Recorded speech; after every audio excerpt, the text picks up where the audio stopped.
Good evening. Welcome to another edition of Keene No Spin. I'm Randy Filiault, and joining me today is Kris Roberts. Kris Roberts. You probably see this guy around everywhere because he is everywhere. And between Dave Richards and I tell you, trying to get us both together, on the same show in 1 week's been pretty tough with our schedules. And I know your schedule's been crazy too. But hey, that's the way it is when you keep busy. But thank you for coming aboard and no problem filling in last second notice. And there's a lot going on, and of course you're on the council and you're the state rep and school board, and outside of that, probably not much going on. But yeah, yesterday was yesterday was a typical day. Had my grandsons, take them to school in the morning, go up to the State House. Personal life, state life. Then come back and pick up my two granddaughters to bring them home. Back to the personal life. Then over to Filiault School for the open house. And school rep. And then run from Filiault School to the city council last night. Got it all covered. All covered. If sleep's overrated, if you can just eliminate that from your schedule, you probably have plenty of time. Yep. A lot going on overall. I mean, not in one particular area. This time of year, city council's a little slower. School, well, normally school's a little slower, but also we got school budget because of the budget and all the nuances that have come up there. And of course, with the State House. Good news for some of us up there is it looks like it's going to be a tad more civil this time around, and maybe get some constructive things done with civil conversation. But I know you brought in a note there, a little bit of information, and I guess we'll start off. This is a local issue and not only a Keene issue, state issue, national issue. And it has to do with the Free Staters. And I know the representative Cynthia Chase made a comment on them about the Free Staters, and my opinion's always been this is a type of thing that Free Staters love. They love the attention, negative, positive, whatever. It doesn't matter. They love the attention, and I think even though Representative Chase, her intentions were good, I think she stepped into a hornet's nest on this one. But nonetheless, it's there. It's there to discuss. Well, part of her thing was she was talking about possibly passing legislation to take away some of the rights that free staters would expect when they came to New Hampshire. Mm-hmm. Or what can we do to prevent free staters from coming from New Hampshire? And she has said that the free staters are the single biggest threat to the state is facing. Mm-hmm. Well, at the most is 11,000 free staters. There's 1.5 million people in the state of New Hampshire. Yeah. The Free Staters, John Birch, the Tea Party, none of them are a threat to the state of New Hampshire. No. The state of New Hampshire is, I look at these as both the Democrats and the Republicans. We know there's not enough money there. Mm-hmm. And we don't want to tell people there's enough money there. And we don't want to tell people we have to make cuts or maybe raise taxes. So this time around, we hop on the Free Staters. 2 years ago, we represented Harvey saying, put them on icebergs or put them in Siberia just to die. So these are distractions. The Republicans have them, the Democrats have them. Yeah. Because we don't want to tell the people we're broke. Well, I think the word distraction is right. Obviously, in the Keene, we have our own version of the Free Staters, and quite honestly, they come and they go. They come and they go. I mean, there's a core. A handful at best that live here all the time. There's a handful. And they manage to recruit people in, and people come in thinking it's going to be this, grand, good time, and we're going to get things done, and Keene's going to fold under our anarchy. And when they get here, they realize it's kind of boring. Because we treat them with respect. We give them the opportunity to say their piece. We don't belittle them. Mm-hmm. We don't say you're this or you say you're that. It's like last night at the city council with the carrying weapons into the city council. Everybody thought it was going to be a big boo-ha. It lasts less than 10 minutes. We gave all 4 of them the opportunity to speak, to film, but I don't think they got anything that's going to excite their people from on the web. One thing that I think some of the Free Staters found, and other people find, that you're right. In every year, there's always something that you think is going to be this knockdown, drag-out, entertaining city council meeting. Folks, city council meetings are boring, and that's the way they should be. That's right. It's basically you're crunching numbers, you're looking at ordinances, budgets coming up for the next year. Occasionally you talk about a dog park. But quite honestly, city council meetings are boring. And I think when and I know in the past, some of the Free Staters have shown up and thought they were going to get a lot of attention, and basically they just kind of ignored them, and then they sat through a 2-hour boring city council meeting. Well, I think it was, we gave 43 people the opportunity to talk about the Bearcat. Right, yeah. And was it 2 years ago, the Free Staters came in and asked us as a city council to do a recommendation to the State House to decriminalize marijuana. It was a contentious vote on the city council. It was 8-7 that we were going to do it because they presented a lot of good ideas. And then you had the 420 movement, which ruined it. Yeah. And so they worked it. We allowed them to work the system, and they won through the system. And then they blew it because they decided we're not going to wait and we're going to go our own way. Right. And so, you know, once again, getting back to Representative Chase, I think, yeah, there's bigger fish to fry. There's bigger fish to fry. You know, and when talking about the Free Staters, you know, really kudos to the Keene Police Department. They're very tolerant. They're very tolerant. They do a great job, and because we create so many laws in New Hampshire that every single one of us have to be breaking at least 5 or 6 laws every single day. We're not in a police state. They use their judgment, and they're not rounding us up and just filling the county jail because we're breaking all these laws. Right.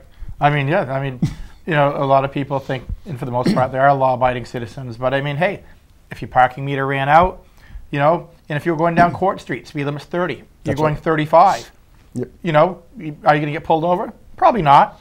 But technically, did you break the law? Riding the bike downtown, skateboard, there's all different things. There is. And like any community, you know, the police have to determine, you know, what level it's at. That's you know, the bigger the city, the smaller things they let go. The small town with one cop, well, he might sit there and get you for doing 35 and a 30. But no, the Keene Police Department, and they use good judgment. They really do, because some of the Free Staters, and there's a handful of them, that their whole intention is just to try to get them to act on tape, just to tick them off. And I know I've seen a couple times downtown. It was a while ago, back when Romney was running for president, and he was downtown, and they obviously had a Keene police officer standing out front, and basically it was a couple of them that wanted pot legalized. It was like, whatever, that's fine. Yep. I mean, people from all over say, like you mentioned, it's like, okay. But it was, you know, signs and just, you know, 6 inches from the cop's face, you know, screaming at him, and the cop's like, I don't care. It's not my, you know, that's not my jurisdiction to make the laws. And they were just doing anything they could to antagonize him, you know, holding the camera 6 inches from his face.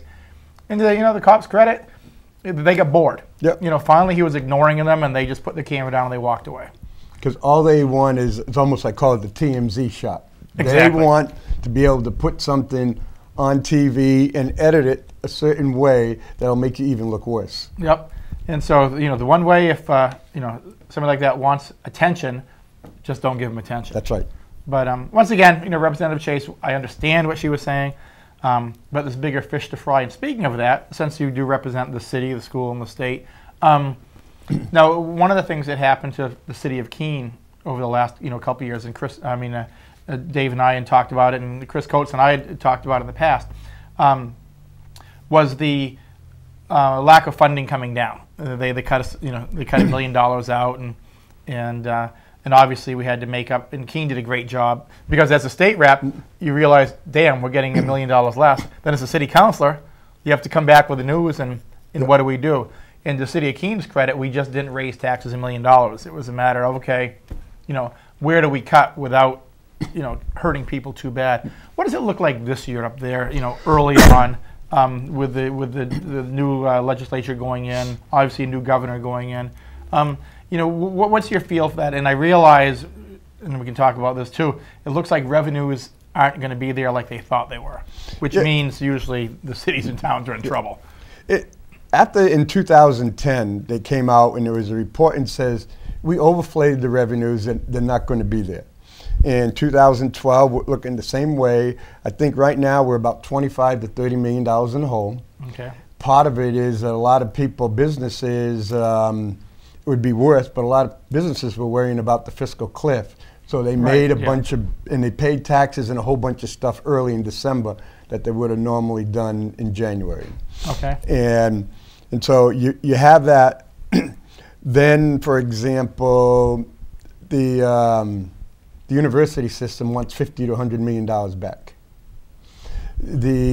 From previous cuts. From last year's cuts. Okay. You've got the Health and Human Services. They asked for $1 billion more, which of course they're not going to get. Yeah, it was $1 billion among friends, right? You got the chins, you got the correction. You have all these people coming back and saying, hey, we need more money, and O'Brien cut. Well, O'Brien cut what needed to be cut, but he cut it in the wrong places, and he didn't sell it right because we don't have the money. For 3 years, we lived on the stimulus money, and we didn't do any cuts really while we're getting the stimulus. Here in at the education, we're using up the last of our stimulus money, and so the money at the state isn't there. The governor refused to do any income tax. No broad-based taxes are going up. The federal government, for example, we stand to lose about 8% of one of our educational programs, federal funding, with the sequester and some of the other ones. Okay. The state has lived on the federal government, and because every time the federal government, basic majority, gives a grant, the state takes money off the top before it goes down to Keene or one of the other ones. And so we now have this big problem. There's no money from the state. There's no money from the federal government, or it's going to be much less. The state has refused to handle the retirement. That's why the city of Keene is are going to pay $1.3 million extra this year just for the retirement. And that's going to keep adding, because if you remember about 3 or 4 years ago, it was about 700,000. And people will go back and forth and say, well, the Democrats are back in. Well, if you go back, it was the Democrats that cut the state funding to the retirement. The Republicans continued it. It was the Democrats who said adequate education is only $34.50. And O'Brien says we're not going to add any more money. And so for the people that think, well, Democrats are here, the party's back on, all the money's coming, you got to remember we as Democrats started the cuts when we had money, but we still had $400 million in the hole. So it ain't looking good. You know, and that's one thing I've always admired about you, Kris. You're a straight shooter. You're not worried about ticking off either party. You know, because sometimes what do they say? The truth hurts. Yeah. And people don't want to hear that. See, my philosophy is, I don't care how bad it is. Right. As long as I know how bad it is, I can find a solution. It's when you refuse to tell people how bad. You know, you were in the military. That's what we're taught. What is the worst possible case? Yep. And once there's a worst possible case, we know that we can come up with a solution. Yep. Yeah, it's kind of funny because I remember that I was on a submarine, and they'd always say, what's the worst possible scenario? It's like, you sink. Yeah. Okay? Anything from there is good. That's anything from there is good. But yeah, you know, okay, yep, the nuclear reactor goes. Okay, you're already planning for that. Right. You are doing things that you're going to survive. Exactly. You're not going to be as good as you were when everything was running perfect, but the idea you're going to be able, you know how to survive. You have to make it work. And you know how to make adjustments. Right. And you know, obviously, the state's going to have to do that now. Now, obviously, like I said, they have new governor, new legislature. You know, the Senate's always been more moderate than the legislature anyhow. Yeah. Now, you know, this year it's pretty evened up. Looks like it's going to be fairly moderate. Now, with all these, well, like you said, federal funds aren't coming in, state funds aren't coming in, and unfortunately, the funds that we're talking about really come from the taxpayer anyhow, and those aren't coming in. So where do you think, well, for an example, for the city of Keene, now the state's just not going to be able to hand down as much. And like you said, everybody wants more, but there's not more to give. How much do you think, like from previous year, coming from the state, will the city of Keene be shorted? Remember a couple of years ago it was $1 million, and you know it kind of stayed that way. And obviously, as you just mentioned, everybody wants their cuts back. So obviously, you know, I'm sure Keene's hoping to get that $1 million back, which, you know, chances are that's not happening. To me, on the school board or on the city council, what we got last year, I feel, is the best that we can hope for. We should not plan for a single penny more. If anything, we should be planning on what happens if we get a 10% cut. Right. And we should, to me, again, the military is, we should be planning for that so it doesn't take us by surprise and we make crappy cuts. You hope for the best, but plan for the worst. Plan for the worst. The city has done a really good job with it. John McLean, as Martha Landry's no longer here, but they found a way to manufacture money, squeeze both sides of the penny, and over the past couple of years we've been using part of our reserve fund to help keep taxes low. But we can only go so far because we don't want to lower our credit rating and pay more for it. Yeah, then you just waste money and interest. You waste money and interest. The school doesn't have the ability to do that. And we at the school, we haven't made major cuts over the last 3 or 4 years like all the other schools around the state have. A lot of them have closed schools, laid off people. Again, we have found ways to manage the money, leverage the the state funding, federal funding. But when you look at it, we're going down to 1,400 students at the high school. 5 years ago, we were over 1,800. Right. And so any business would have to make substantial cuts, especially if we lose 100 tuition students. You're talking $1 million to $1.5 million that doesn't come in, and it's like an airplane. You're still paying for those empty seats when you're flying. Right. Right. And so the only thing that you can do is you have 1 or 2 less stewardess on the plane. I guess you have to use flight attendant now. 1 or 2 less flight attendants on the plane to help cover the lost in revenue. Right. So basically, I mean, simplistic speaking, if you have less students, you don't need as many people teaching them because you have less students, which that opens up a whole other can of worms. Because you can't, you want the best teachers possible and you want to give the best education possible, but it costs money. Oh, absolutely. It costs money, and so what do you give up? And it comes to the point is, and I've been telling people up in Concord, yes, in New Hampshire we like to protect stone walls. We like to protect old bonds. So it comes down to, do I protect these 5 bonds or do I give 10 more kids health care? Those are the type of things that we have to do right now. And we may have to say is, Mr. Roberts, you like these bonds, why don't you donate some of your own money to protect them so the limited state funds can take care of the things that need to be done. Speaking of that, with school, it's interesting. Now we know, on the school board there's been the talk about what do we do with so many middle schools. And I mean, all this ties in. Obviously, if you have less students at the high school, and I mean, let's face it, the school budget is a school budget. It's all encompassed. So, and I know you've been working diligently, and Kris Coates, the chairman, possibly shutting down an elementary school and moving them into one. And, on the surface, it looked like it was going to be not simple, but, not extremely difficult. And lo and behold, it's going to be a little bit more costly than double. A little more costly. So it looks like, short term, that's probably going to get debunked. And I think a lot of it was because these schools, a lot of them, they're old schools. Yeah, and you can't replace them. And there's the part in me being a forward thinker. We're talking at the possibility of spending $16+ million to upgrade 4 schools.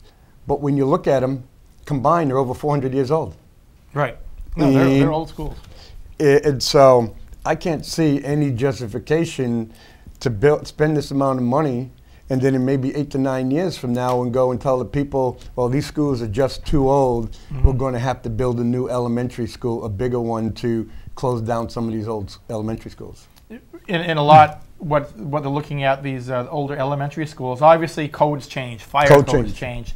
And that's what happened at the middle school. Yep. All of a sudden, the city just trying to save money, we just waited too long. We waited too long. And of course, nothing goes down in price. And I know that's what you're up against now with some of these old elementary schools. Like you said, do you put a bunch of money into them now, or do you say, well, let's hold back putting a lot of money into them and start planning?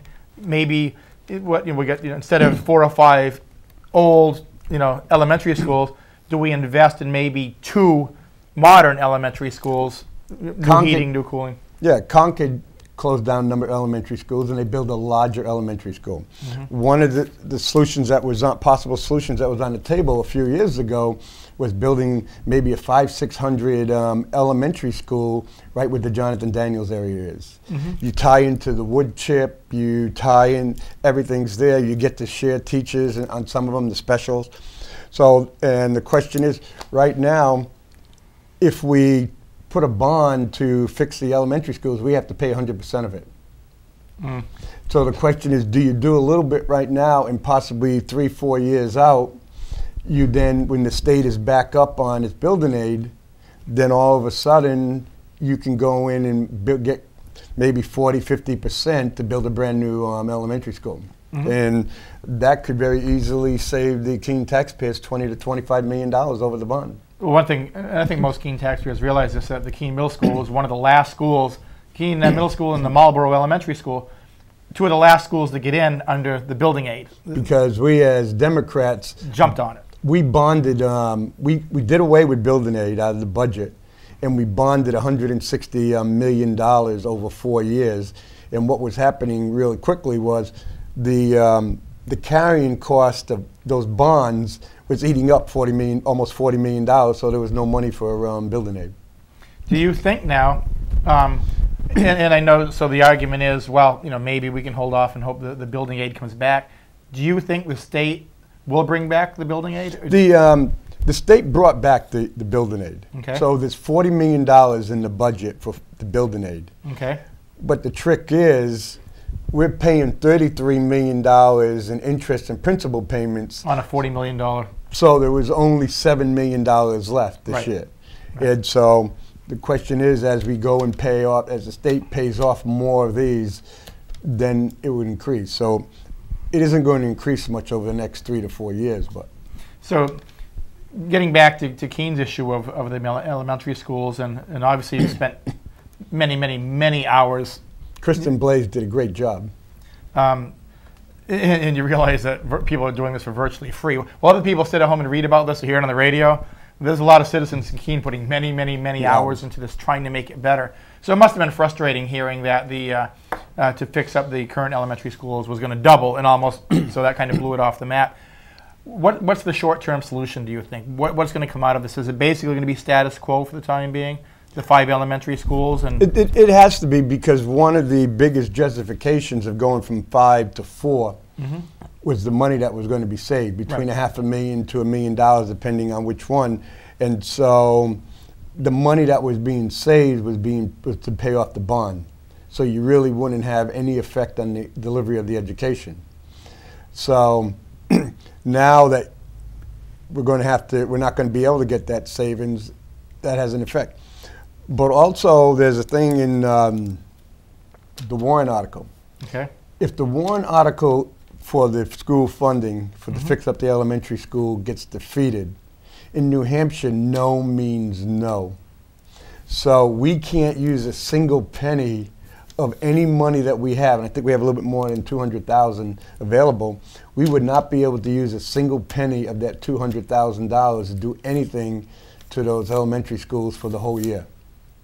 And because people go, well, if they vote down the bond, we'll just use that money. But in New Hampshire, no means no. Because you remember a few years ago when people were going to offer us up to $600,000 for alumni field and all those upgrades? Right.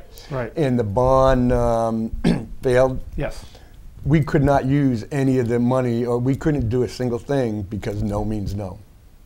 So you have to be careful of that when you go into the bond. You know, speaking of the elementary schools, you know, it might be down the road where Keene will have to build maybe 2 new elementary schools and just, you know, shut the other ones down and either sell them or raise them or whatever, depending on if there's value in them.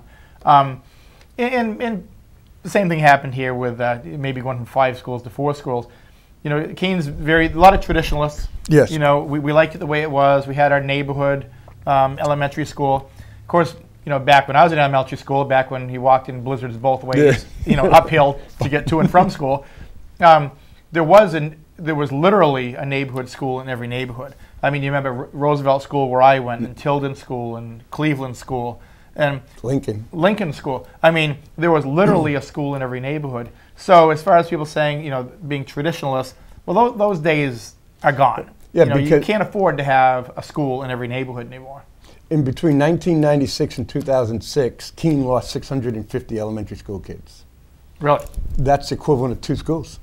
Is this one of the reasons that when like Surrey and now Sullivan, they're looking to come into Keene, getting out of Monadnock, that Keene's kind of open arms? You know, please. We have a quality education. We got a Yes. good cost. And again, like Southwest, I'm Priceline. I need to put people in those seats to continue the education. Right. You don't want to be like some of the other communities. They have to get rid of AP. They have to get rid of sports because there just isn't money available. Right. And in Keene, unfortunately, I think we're number 2 as a tax rate out of 234 taxing communities in the state. So now we can continue to be traditionalists, but you got to realize being a traditionalist is going to be extremely expensive going forward. Right. No, you know, definitely that. You know, and I look at it as, you know, you look at the jail. The jail. We knew for what decades. We knew we needed a new jail, but we hold off, and then by the time you do it, you know, the costs are through the roof. The middle school held off too long. The fire station. We've known for 40 years we needed a new fire station because it was 120 years old. And it had earthquake cracks in it. Yeah, I mean, literally that building was coming down. And so if we had done it 20 years ago, you know, the bond would have been paid off by now. It would have been done. But we hold off, we wait, and then it winds up costing us more. And obviously the same thing is going to be true with the elementary schools. If we hold off and push it down the road too far, it's going to cost us more in the end. And you talk a perfect example with the jail. The jail was originally approved to be built, a brand new one in Westmoreland. Right. It was going to cost, this was my first year in 2004, and it was going to cost $24 million. We put it off and we put it off, and it cost about $38 million. But right now they had to hire 8 to 10 people for the nursing home for the labor that would replace the free labor. Relates to free labor. We had to get rid of the farm because we no longer had free labor. And so now at the nursing home, we're running $3 to $4 million a year deficit.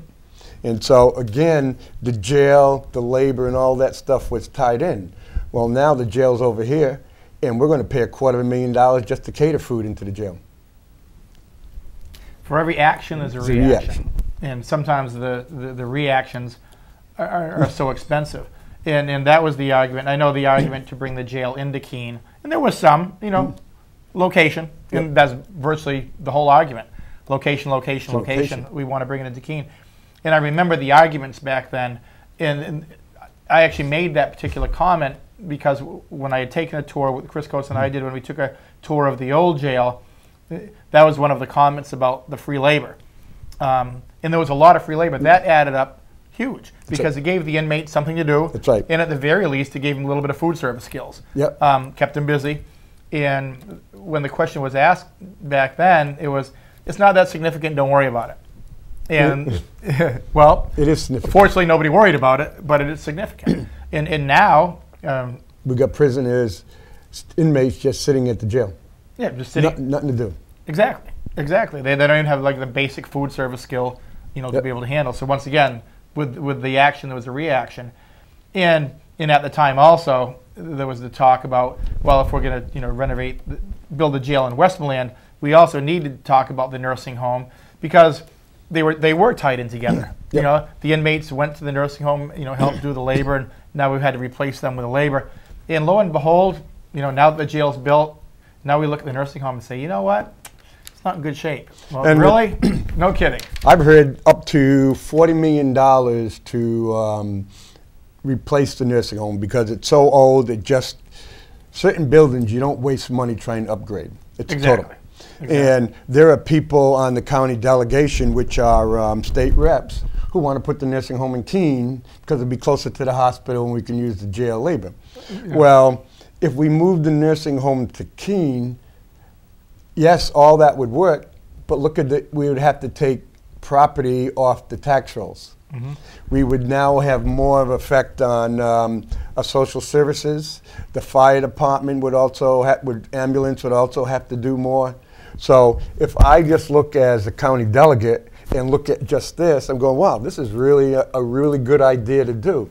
But if I put on my Keene hat as the Keene City Council, I go, while this is good for the county, this is going to have a big cost effect on the city. And it could say, wait a minute, we may now have to hire, buy a new ambulance, hire a new crew just for the extra, instead of now having Westmoreland or some of the other ones bringing them into the hospital. Having similar, and of course all the other towns, they want everything to go into Keene. That's right.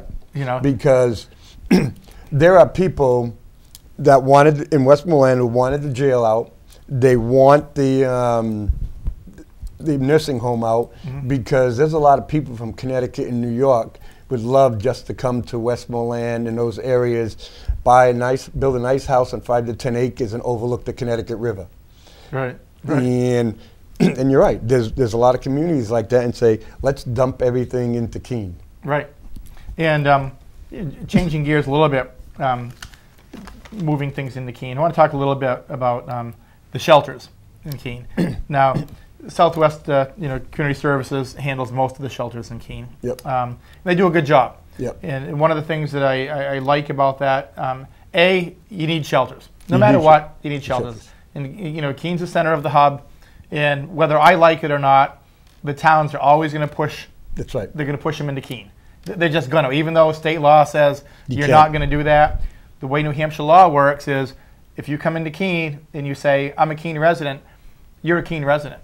And you don't have to have a home. You can say, I'm homeless, but I live in Keene. That's right. So bang, you're now a Keene resident. It is what it is. It is what it is. That's the way that it works. So Southwest Community Services does a good job bringing people in, giving them a bed. And despite some of the rumors in the past, because I want to get to the 100-night shelter a little bit, a lot of rumors came out of there about, well, you need us because there's not enough beds. And that was never the truth. There's beds. I mean, if the beds in Keene are full, then they'll find a place for you.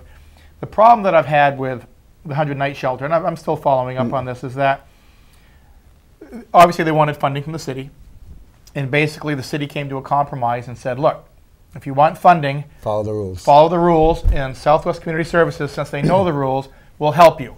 But you're going to have to go through the rules, and part of the rules were, you want to make sure that there's no criminals or sex offenders. Yep. Because you just don't need them hanging around downtown. It is what it is. It is what it is. Because the last thing you want to do is have other communities say, you know what, Keene is a shelter. They don't do screening. Send them there. And you don't think it happens? Yeah, it does. And to this date, the 100-night shelter has not met the minimum requirements that the city council put out in front of them. And my question is, why? Why? Why don't you find, and the reason that I kind of alluded to this, there was recently an aggravated rape in Keene. And if you look at the gentleman's address, it's a 100-night shelter. So now it's happened. Now you have had an aggravated rape from a sex offender that was staying at that shelter. Was it preventable? Who knows?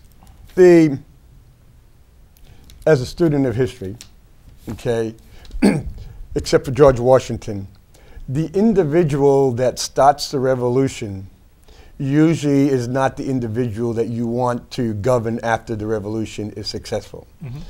Mr. Primrose, with his audacity and his drive and everything, got the 100-night shelter going. He was one of the few people that could get it going. Right. Okay.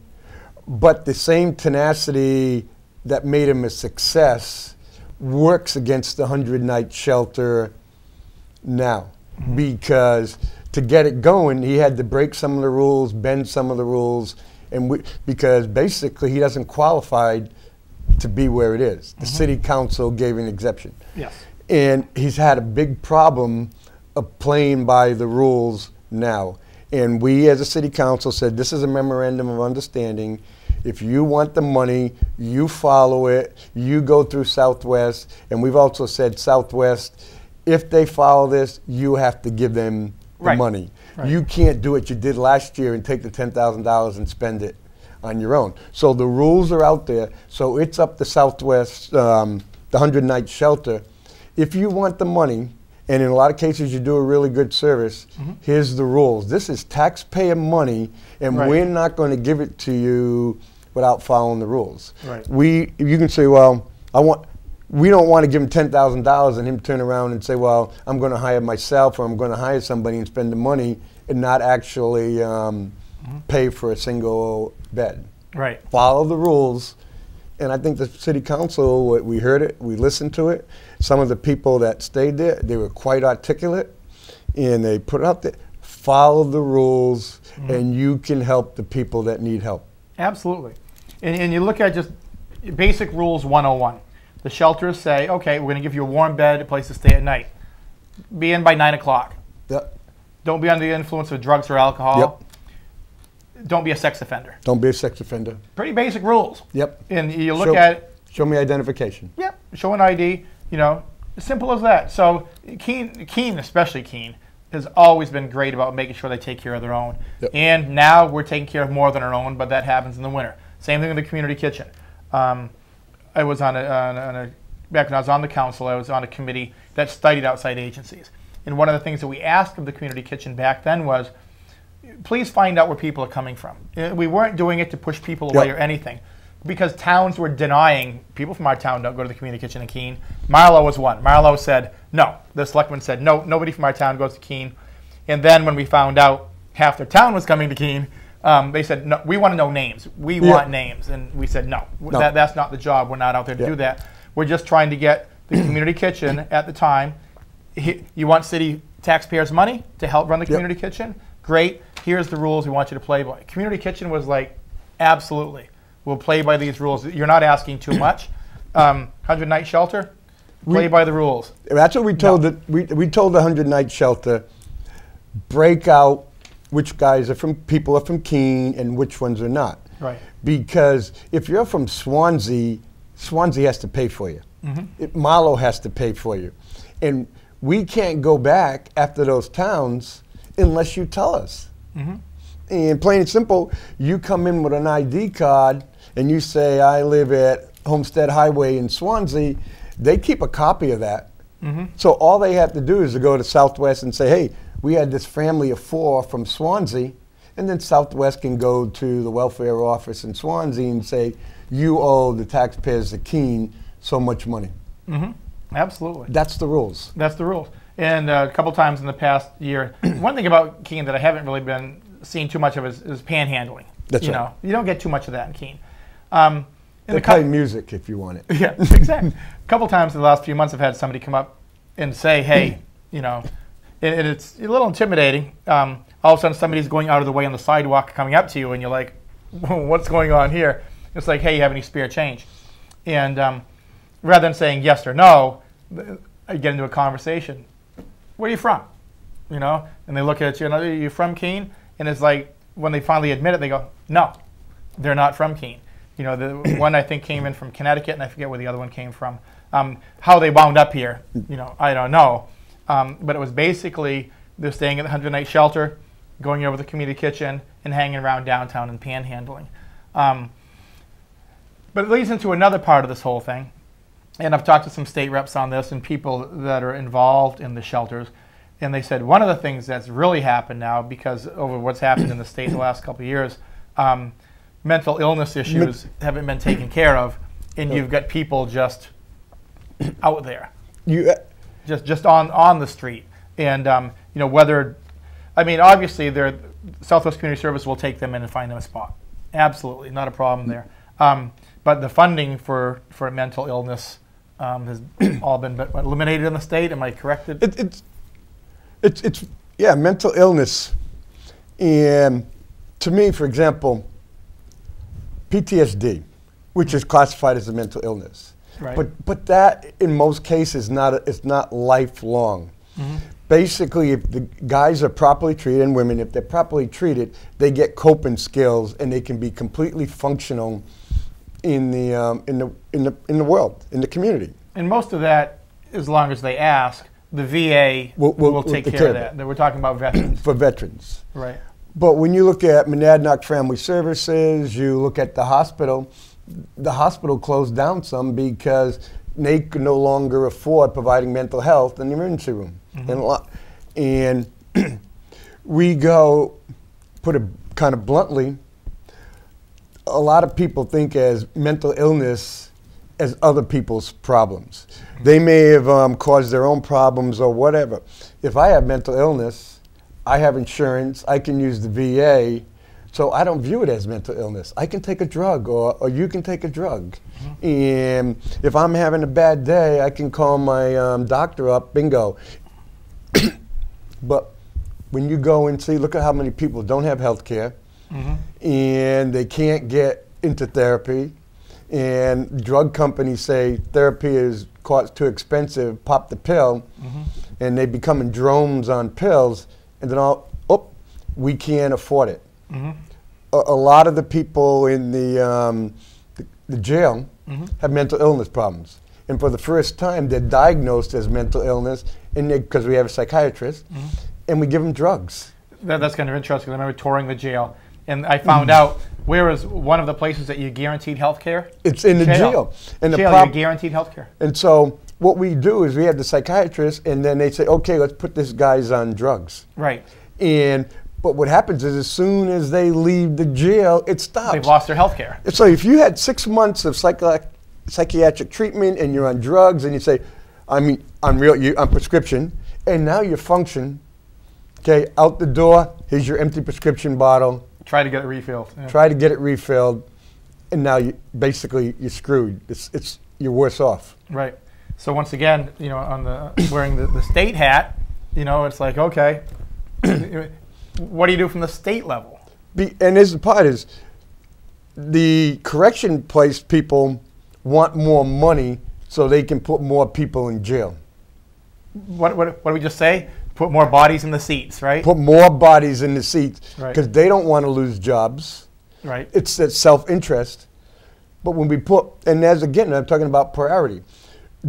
Here, for example, we wanted to do away with the drug court here in Keene. And alternative sentence.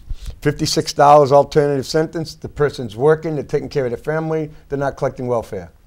Or we put them in a jail for $110 and they can't get they're not working. We in the city are paying for them. Then when they get out, they can't get a job, because I'm not going to give someone a job who missed 60 days. Yeah. But if he's working, got a bracelet on, who cares? As long as he does his job, I'm not caring about it. But if we do that, we have to lay off correctional officers. No, let's do away with alternative sentence so we can keep all the correctional officers. All this stuff is coming down to priorities.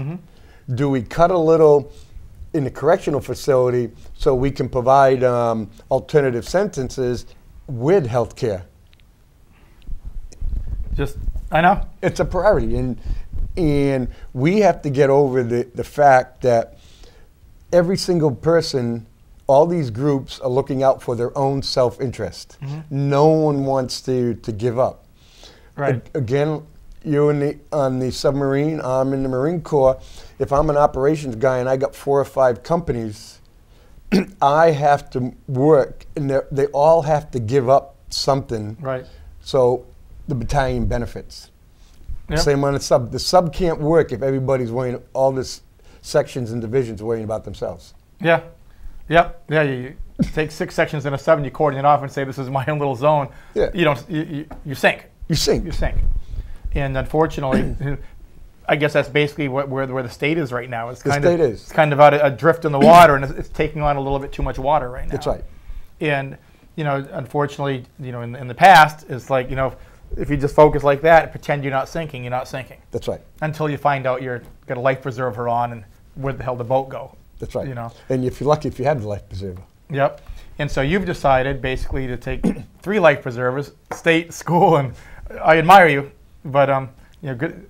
You're probably tired enough at night to sleep. Although you must lie in bed and think a hell of a lot. Well, I'll tell you a little secret. Sure. Okay. It's by the fact that I have the school board, the city, the county, and the state. It is much easier because I get to see all 4 of them think about themselves only. Right. Yeah. And so when I go in, I'm saying is, okay, last year, 2 years ago, the Democratic Party said everyone will vote against the school funding. I go and say, no, I'm not going to vote against the school funding, because if I vote with the school funding, that means Keene will get an extra $1 million plus for the next 2 years. That's the benefit of Keene. Of multiple hats. Or 4 years ago when I voted against the budget, and it goes, I can't vote for this budget, and all the 6 reps from Keene voted for the budget. He said, you got to vote for it. But I said, there's a 1/4 to 0.5% tax on every insurance policy that's written in the state. But I go, my city council hat is, wait a minute, Peerless, the Grange. I could, by voting for this, I could be putting people in Keene out of jobs. The insurance companies could be moving. And so when you go in and you get the big picture, but I can tell you it ticks off a lot of people on all those different, because I'm saying I'm not loyal to that particular turf. Yeah. But I'm loyal to the people of Keene and the state of New Hampshire. They elect me, and my job is to do what I think is the best for them, combining them all together. I mean, and really, in the end, that's what you do. That's what a good elected official does. You just make that best decision, and if it works out, it works out. If it doesn't, it doesn't. But you have a clear conscience that you did the best that you could. And most people, a lot of people come up to me and say they don't always agree how I voted, but they're more than happy with the process that I do. Right, absolutely. Let's see, we only got a few minutes left here.